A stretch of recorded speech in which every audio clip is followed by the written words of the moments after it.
ஸ்ரீமதே ராமானுஜாய நமக.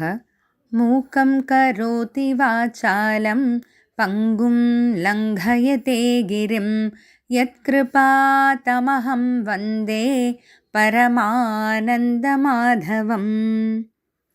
நாள்தோறும் பகவத்கீதையில் பகவானுடைய அவதார ரகசியத்தையே பார்த்தது மட்டும் இல்லாமல், அந்த அவதார ரகசியத்தை யார் ஒருத்தவங்க உண்மையாக புரிஞ்சுக்கிறாங்களோ அவங்களுக்கு என்னன்றதையும் பார்த்தோம். அதாவது அவங்க இந்த தேகத்தை விட்டுட்டு, அந்த பிறவியினுடைய முடிவிலே தேகத்தை விட்டுட்டு அடுத்தடுத்த பிறவிகள் இல்லாமல் பகவானையே போய் அடைகிறாங்க, முக்தி அடைகிறாங்கன்றதெல்லாம் பார்த்தோம். இப்போது அடுத்து 10வது ஸ்லோகத்தில் பகவான் என்ன சொல்ல வராரு? இந்த 10வது ஸ்லோகமும் 9வது ஸ்லோகத்தை ஒட்டியே தான் பகவான் சொல்கிறாரு. என்னன்றதை பார்க்கலாம். வீதராகபயக்ரோதாः மன்மயா மாமுபாஸ்ரிதாः பஹவோ ஞானதபசா பூதா மத்பாவமாகதாः. ஞான தபசா, அறிவின் ஒளியால் அந்த அறிவையே திரும்ப திரும்ப நினைக்கிறத. அதாவது இந்த இடத்துல இந்த ஞான ஒளி அப்படின்னா, ஞான தபசா அப்படின்னா ஞான ஒளி. என்ன ஞானம்? பகவானுடைய அவதார ரகசியம்ன்ற அந்த ஞானம். பகவான் நம்மளை மாதிரி பிறக்கிறதில்ல, பகவான் கர்மத்துக்கு கட்டுப்படுறதில்ல, பகவான் எதுக்காக அவதாரம் எடுக்கிறார் அப்படின்ற அந்த ஞானம், அதாவது பகவானுடைய அவதார ரகசியம்ன்ற அந்த ஞானத்தையே திரும்ப திரும்ப நினைக்கிறதுனால பாவங்கள்ன்ற அழுக்கு போகும். பூதாக சுத்தர்களாய், அதாவது பாவம்லாம் விலக்கியவர்களாக ஆகிறோம். எதனால்? ஞான தபசா, பகவானுடைய அவதார ரகசியம்ன்ற அந்த ஞானத்தையே திரும்ப திரும்ப நினைக்கிறதுனால நமக்குள்ளே இருக்கக்கூடிய அந்த பாவங்கள்ன்ற அந்த அழுக்கெல்லாம் விலகி நம்ம ரொம்ப சுத்தமானவர்களாக ஆகிறோம். பகவக இப்படிலாம் கூட ஒருத்தரால் இருக்க முடியுமான்னு பார்த்தா இருந்து காட்டியிருக்காங்களே. வசிஷ்டர், வாமதேவர், ஏன் குழந்தை பிரகலாதன் இருந்து காட்டியிருக்கான் இல்லையா? அதனால் இப்படியும் இருக்க முடியும். அப்படி இருக்கிறதுனால என்ன ஆகும் அப்படின்னா, வீத ராக பய குரோதாக, ஆசை, பாவம், அதாவது ஆசை, பயம், கோபம், இது எல்லாமே தொலைஞ்சிடும்.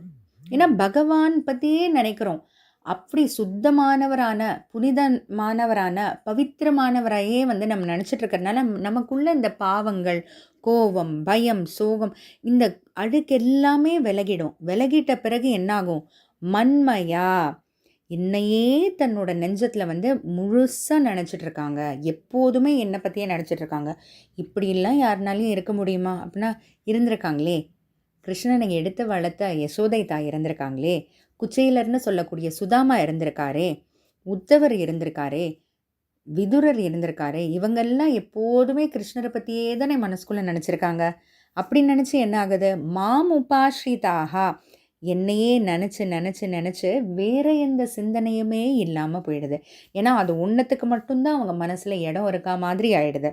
மத்பாவம் ஆகத்தாகா, கடைசியில் என்னையொற்ற நிலைமையே அவங்க அடைஞ்சிடுறாங்க. என்னோட பாவத்தையே அவங்க அடைஞ்சிடுறாங்க. அப்படின்னா நம்ம பகவான் ஆகிட்டோம்னா கிடையாது. யாரும் பகவான் ஆக முடியாது. பகவான் ஒருவர் தான், பரமாத்மா அவர் ஒருத்தர் மட்டும்தான். ஆனால் அவரை போல அப்படின்னா, அவரை போல ஞானம், அவரை போல சோகமே இல்லாமல் இருக்கிறது, அவரை போல எப்பவும் சத்தியகாமனாக இருக்கிறது, எப்பவும் சத்திய சங்கல்ப சத்தியத்தை மட்டுமே இது பண்ணுறது, அவரை போல பசி இல்லாமல் இருக்கிறது. அப்படி பகவானுடைய அந்த பாவங்கள் அது எல்லாம் நமக்கு வருமே தவிர யாரும் பகவானாலாம் ஆக முடியாது. ஏன்னா அந்த பகவானை பற்றியே நினைக்கிறோம் இல்லையா? அதனால வரக்கூடியது இதெல்லாம் அப்படின்னு. அப்போது பகவானுடைய அவதார ரகசியம்ன்ற அந்த ஞானத்தை யார் ஒருத்தவங்க புரிஞ்சுக்கிட்டு அதை திரும்ப திரும்ப நினைக்கிறாங்களோ அவங்க பாவங்கள் விலகி சுத்தமாகறாங்க. அதனால என்ன ஆகுது? மனசுக்குள்ளே இந்த ஆசை, பயம், கோபம் இதெல்லாம் இல்லாமல், அதுக்கெல்லாம் இடமே இல்லாமல் போயிடுது. ஏன்னா அவங்க எப்போ பார்த்தாலும் பகவானையே நினைக்கிறாங்க. அதனால் அந்த மனசில் பகவானை தவிர வேறு எதுக்கும் இடம் இல்லாமல் போய் கடைசியில் அவங்க பகவானை போல் அந்த பாவங்கள் அடைஞ்சவங்களாவே ஆயிடுறாங்கன்றது தான் பகவான் இந்த 10வது ஸ்லோகம் மூலமாக சொல்கிறாரு. தொடர்ந்து பார்ப்போம்.